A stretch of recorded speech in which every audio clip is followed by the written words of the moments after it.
la oración y el ayuno. María menciona con tanta frecuencia la oración que me gustaría preguntarle por qué le da tanta importancia. La oración nos acerca a Dios. Mírelo de este modo. Lo primero que les damos a los amigos es nuestro tiempo y ellos hacen lo mismo. Si no dedicamos tiempo a nuestros amigos, no pasará mucho hasta que nos encontremos completamente solos y perdidos y en la oscuridad. Así que cuando le damos nuestro tiempo a un amigo hacemos dos cosas, escuchamos y hablamos. Y si queremos conservar su amistad, escuchar es más importante que hablar. Dos verdaderos amigos pueden apoyarse mucho simplemente con estar uno junto al otro en silencio. En la mayoría de las ocasiones, la oración consiste simplemente en estar con Dios en silencio, escuchándole, observándole y sumergiéndose en él. No hay nadie a quien Dios ignore. Y al rezar, le estamos dedicando tiempo a nuestro mejor amigo, al amigo que nos dio la vida. ¿No sería oportuno entonces devolverle algo del tiempo que él mismo ha creado y nos ha regalado? Creo que era San Agustín quien decía que la oración es el mayor logro del hombre y el mayor regalo que ha hecho Dios al hombre. ¿Cuál piensa que es el mayor error que cometemos cuando rezamos? Me parece que muchos corren hacia Dios solamente cuando tienen problemas o cuando creen que necesitan algo. Las oraciones de petición están bien y por supuesto también son escuchadas, pero deberíamos estar siempre alabando a Dios y agradeciéndole todo lo que nos ha dado y todo lo que ha hecho con nosotros y por nosotros. En nuestro mundo actual hay muchas personas desagradecidas que lo dan todo por sentado. Y eso conduce rápidamente a la codicia y luego al odio. La enseñanza implícita de la sociedad actual, que todos deberíamos tener las mismas oportunidades para lograr un título universitario y una casa grande con 2 coches, no viene de Dios.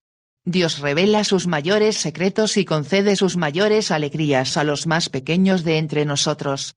Satanás promete el poder, las influencias y el éxito. Dios promete paz, alegría y plenitud. La más superficial de todas las oraciones es: Dios dame esto, Dios dame lo otro. Si volvemos de nuevo al ejemplo del amigo, ¿cuánto tiempo se quedaría con nosotros si no hacemos más que decirle: necesito esto, dame esto otro? Los niños muy pequeños atraviesan esta etapa de su desarrollo social cuando descubren su propia individualidad.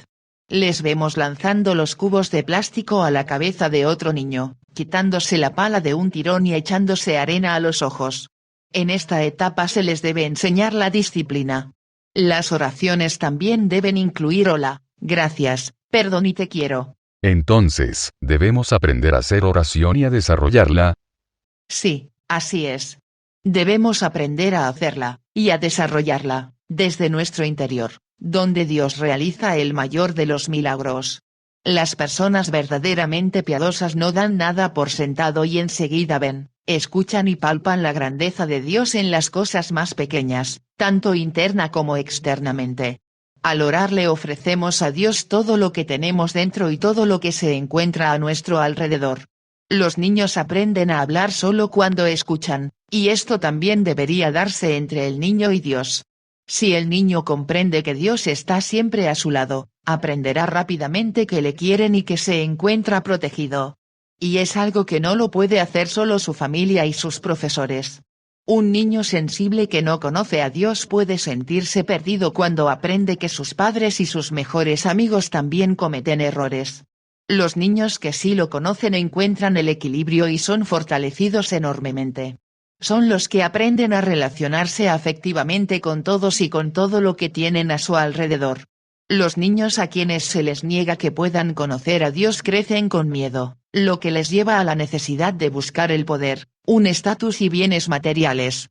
Y entonces nunca llegan a disfrutar de la paz que Dios quiere para todos. No podemos culpar a Dios por cómo está el mundo hoy en día. El mundo está así como consecuencia de habernos alejado de él. Todo lo que nos preocupa y nos hiere hoy en día es fruto de haber ignorado a Dios. Volvamos a él, volvamos a rezar, y los resultados se verán inmediatamente.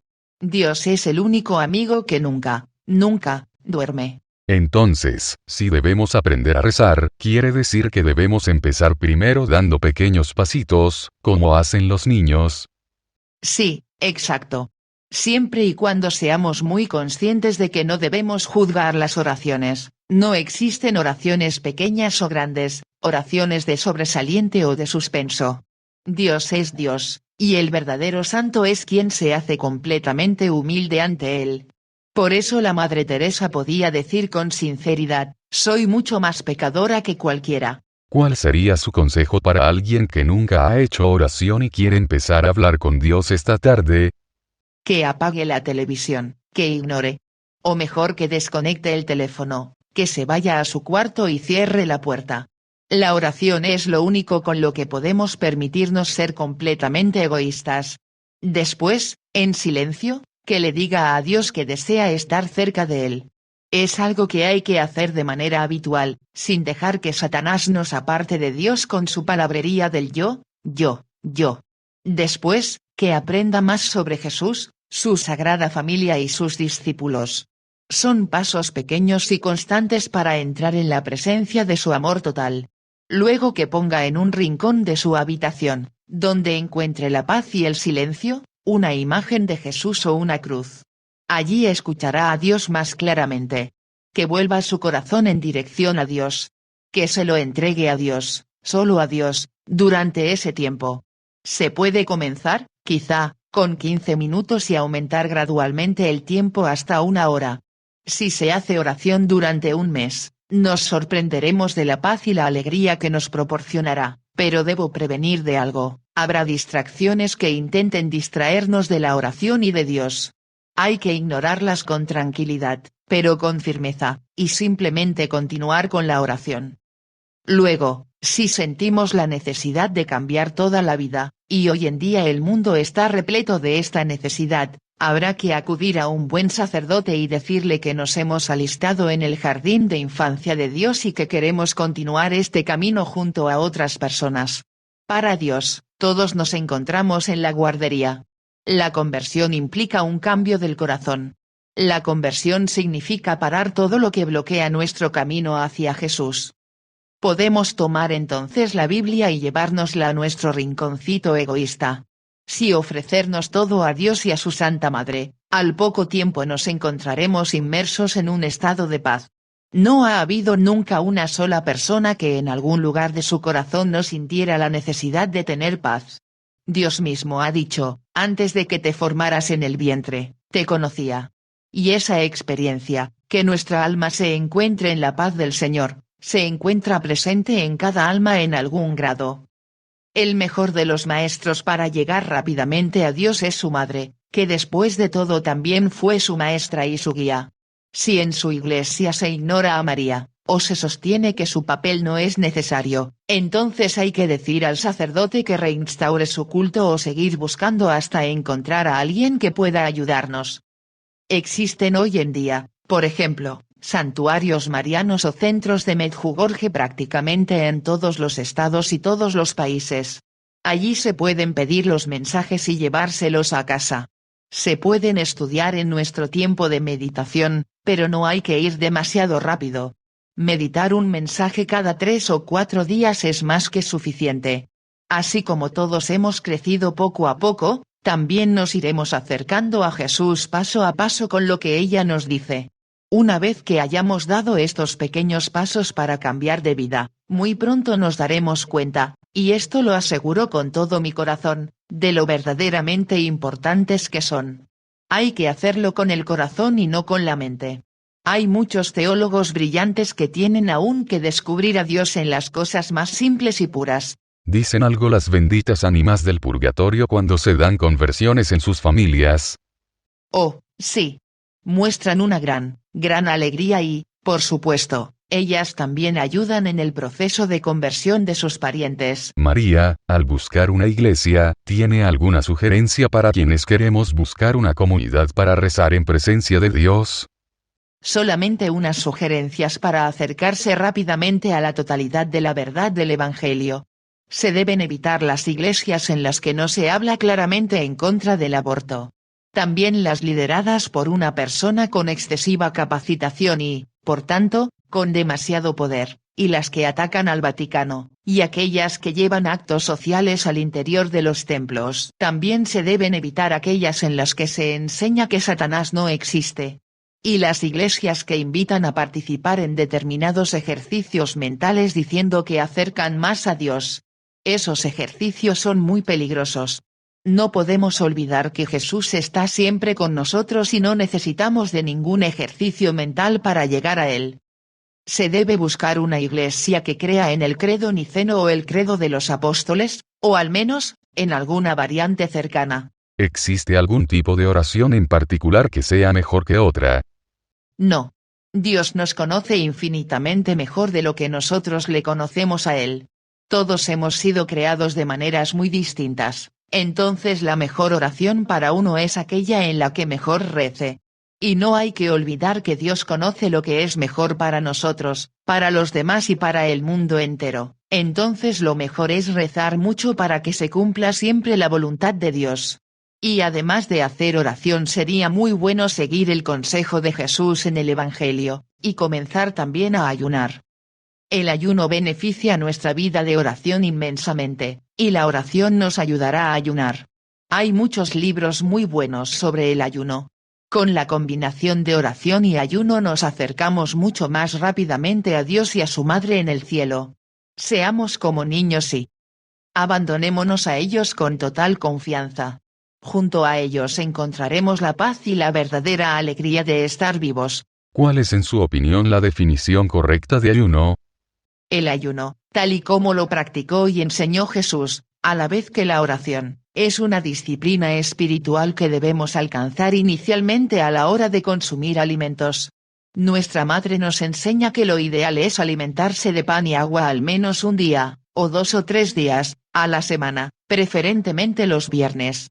Pero esto también debería hacerse poco a poco y con prudencia, y nunca, por ejemplo, en contra de las recomendaciones del médico. Hay que ayunar siempre de forma prudente, como Dios querría que lo hiciéramos. Ayunar significa también abstenerse de cosas, de situaciones, de personas o de tentaciones que puedan separarnos fácilmente de lo que Jesús quiere para nosotros. Situaciones que nos controlan y que hacen que perdamos la libertad de realizar buenas acciones. La lista es infinita, por supuesto, ya que todos somos distintos unos de otros. Algo que puede suponer una tentación para ti puede no serlo para mí y viceversa. En nuestro corazón sabemos más que nadie lo que más nos atrae y siempre debemos luchar por ser honestos y claros para discernir lo que no necesitamos. Ayunar significa refrenarse hasta el punto en el que podamos distinguir que Dios está haciendo más por nosotros que el mundo que nos rodea. Ayunar es otra forma poderosa de llegar a Dios, y es muy importante porque cada una de nuestras almas es mucho más valiosa para Él que el universo entero. Conozco a personas que han ayunado durante 7, 8 o 9 años de forma continua y, cuando dejaron el ayuno, se habían transformado interiormente de una manera que podría considerarse totalmente milagrosa. Lo que había hecho Dios en ellas no puede lograrse mediante ningún otro método o enseñanza que exista en el mundo. Ayunar nos ayudará a que rezar sea más fácil, y la oración también nos hace mucho más fácil el ayuno. Y ayunar por las almas del purgatorio también les es de gran ayuda, una ayuda por la que nos estarán eternamente agradecidas. Hoy en día hay una gran necesidad de hacer ayuno de televisión. Así, ayudaremos a aquellas almas que no cumplieron con sus obligaciones familiares o dejaron de lado a sus hijos. Sé que el purgatorio se encuentra repleto de estos casos. Insisto, el valor del ayuno no tiene límite. Un pequeño ayuno de algo trae aparejado mucho bien, al igual que una pequeña oración. ¿Puede darme un ejemplo de una pequeña oración que haya marcado una gran diferencia? Sí, toda oración, por más pequeña que sea, es escuchada. Déjeme pensar. Oh, sí, y en este caso también se trata de un alma que vino a mí hace algunos años. Una noche se me presentó un hombre, y tras haberme dicho lo que necesitaba para ser liberado se quedó parado delante de mí y me preguntó, ¿me conoces? Tuve que contestarle que no. Entonces me recordó que muchos años atrás, en 1932, cuando yo tenía solamente 17 años, Había viajado conmigo durante un breve tiempo en el mismo compartimiento de un tren en dirección a Hull. Entonces lo recordé. Este hombre se había quejado amargamente de la iglesia y de la religión, y yo respondí a sus quejas diciéndole que no era una buena persona por criticar cosas tan sagradas. Mi respuesta le sorprendió, le enfadó y me dijo: «Todavía es muy joven para que puedas echarme un sermón». Entonces simplemente no pude resistir ser un poco grosera y le grité: «Aún así soy más inteligente que usted». Eso fue todo. Se puso a leer el diario y no dijo una palabra más. Cuando llegó a su estación y se bajó del tren, lo único que hice fue rezar por lo bajo: «Jesús, no permitas que esta alma se pierda». Y cuando se me presentó, me dijo que esa pequeña oración lo había salvado de perderse. María, ¿hay algunas oraciones a las que tenga un especial cariño? ¿En mi caso? No realmente, pero me encanta ser testigo de lo que les ocurre a quienes descubren lo que es verdaderamente la oración. Con frecuencia, animo a la gente a que vuelvan a descubrir a Jesús en la adoración delante del Santísimo Sacramento. Es una gracia enorme y una fuente de sanación y de milagros que ha sido abandonada drásticamente por lo que hoy se llama la Iglesia moderna. Hacer adoración 2 o 3 veces a la semana llevaría la paz a países enteros. Por mi parte, siento un amor especial por el rosario, que es tan purificador, en especial para las familias. Y con frecuencia suelo aconsejar las oraciones de Santa Brígida de Suecia, quien recibió 2 conjuntos de oraciones de Nuestro Señor y otro de Nuestra Madre. Uno de los de Nuestro Señor se reza durante 1 año, mientras que el otro que recibió de Nuestra Madre se reza durante 12 años. De Nuestra Madre recibió la devoción diaria a sus 7 dolores. Nuestro Señor y su Madre prometieron a Santa Brígida tantas gracias a las almas que recen estas oraciones, que debemos lograr que se vuelvan mucho más conocidas de lo que lo son hoy en día. Las promesas de Nuestro Señor para quienes recen la serie durante 12 años son las que siguen.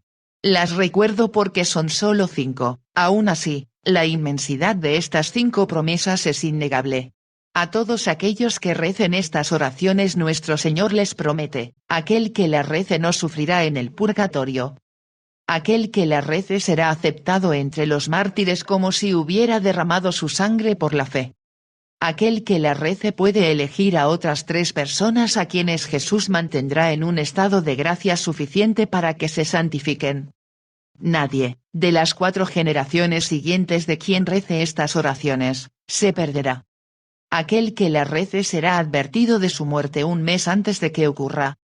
Pero me gustaría advertir que nadie debe pensar que uno puede seguir viviendo como quiere y que estas oraciones son una garantía para ir derecho al cielo.